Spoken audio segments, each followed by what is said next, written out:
Welcome back in my YouTube channel. आज हम कक्षा 9 के इतिहास के अध्याय 3 नात्सीवाद और हिटलर का उदय पर चर्चा करेंगे। आज का हमारा चर्चा का मुख्य बिंदु है वाइमर गणराज्य। वाइमर गणराज्य के सामने जब वाइमर गणराज्य की स्थापना की गई तो उस समय कुछ समस्याएं थी। आज की हमारी चर्चा का मुख्य बिंदु वही समस्याओं पर है। प्रथम विश्व युद्ध 1914 से 18 के बीच में जो हुआ था उसमें जर्मनी को बहुत ही जबरदस्त हार का सामना करना पड़ा और इस हार के लिए जर्मनी के सम्राट को जिम्मेवार माना गया था, जिसके कारण जर्मनी के सम्राट ने अपने पद का त्याग कर दिया था।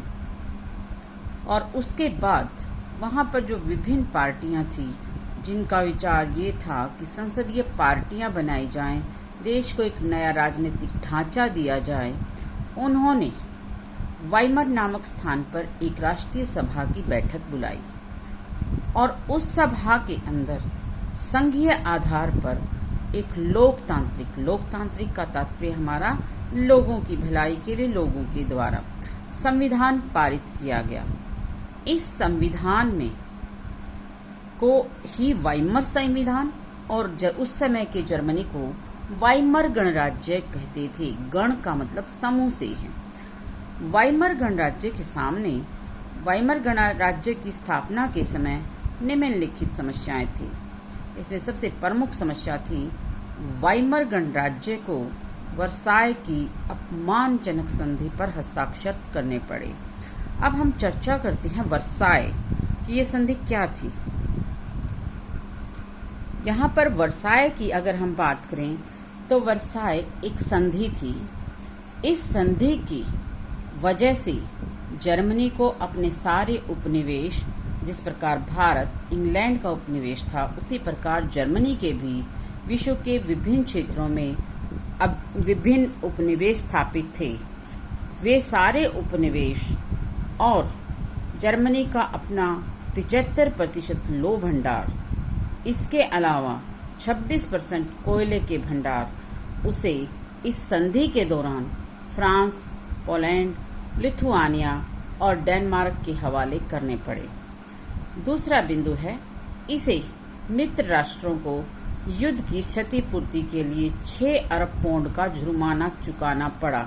यानी जो प्रथम विश्व युद्ध में जान माल की हानि हुई थी उसके लिए जर्मनी को जिम्मेवार मानते हुए उसके मित्र राष्ट्रों ने 6 अरब पौंड का भारी भरकम जुर्माना जर्मनी पर थोप दिया।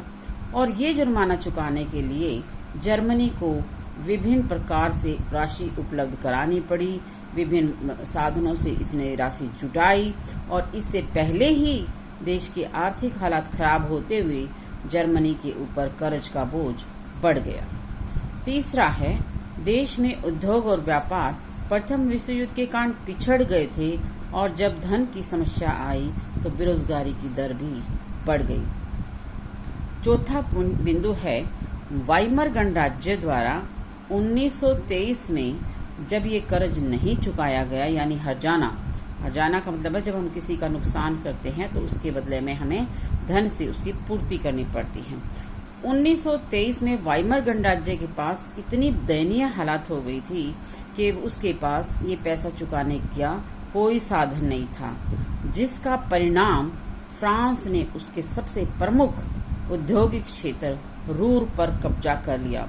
रूर औद्योगिक तौर पर ही विकसित नहीं है, बल्कि प्रमुख रूप से जितने भी जर्मनी के खनिज संसाधन हैं वो केवल रूर क्षेत्र में पाए जाते हैं। जिस प्रकार भारत में छोटा नागपुर पठार का महत्व है, उसी प्रकार जर्मनी के लिए रूर क्षेत्र का महत्व था।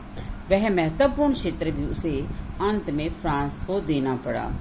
नंबर 5, जर्मनी के आर्थिक पतन के कारण इसकी मुद्रा मार्क का इतना अवमूल्यन हो गया। अवमूल्यन का मतलब है गिरावट हो गई कि 1 अमेरिकी डॉलर में खरबों मार्क मिलने लगे। यानी जर्मनी के पैसे की विश्व के बाजार में कोई भी कीमत नहीं थी अगर विश्व स्तर पर उसे कुछ खरीदारी करनी पड़ती तो उसके पैसों की वहाँ कोई भी मूल्य निर्धारित नहीं था। और इन्हीं समस्याओं से देश की स्थिति बहुत खराब हो गई और उस समय वाइमर गणराज्य के शासकों को नवंबर के अपराधी के नाम से जाना जाने लगा, क्योंकि देश के आर्थिक हालात खराब होने के लिए इन शासकों को जिम्मेवार ठहराया गया। इससे न केवल देश की आर्थिक हालात बल्कि राजनीतिक हालात भी अत्यंत खराब हो गए। धन्यवाद।